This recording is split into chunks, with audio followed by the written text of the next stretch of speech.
visualization is displaying the number of games each team played in the 2018 World Cup, and it's colored by whether they drew, won, or lost their games. Over here we can see the number of goals that each team scored and the number of goals that they were scored against. So this highlights that Croatia scored the most goals in all of the World Cup, but they were also scored against the most alongside Russia and Panama. So this provides a summary view, but it's interesting to be able to analyze the relationships between the teams and how they played each other, in addition to seeing a summarized view.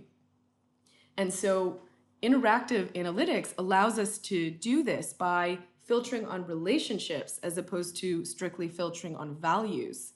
So as an example, if I select France here, this is now filtering to all of the games that were played by France. So we can see that they won 6 games and drew 1 game. We see that Denmark is the team that they drew to. And then over here, we can see that the game involving the most goals was against Argentina, where France scored 4 goals and Argentina scored 3 goals.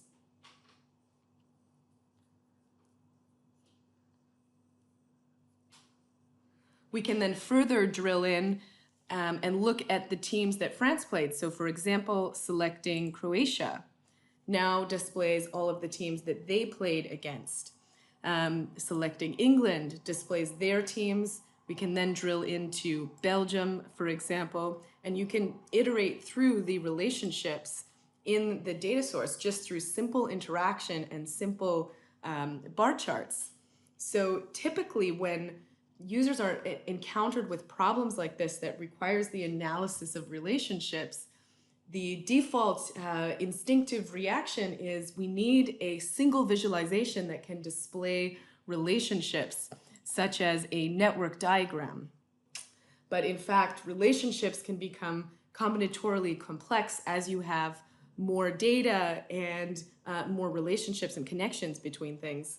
And so in fact, very simple interactive experiences can often provide a lot more insight and understanding into that data than trying to fit everything into a single static visualization. So in the next video, we are going to go through how to rebuild this example from scratch.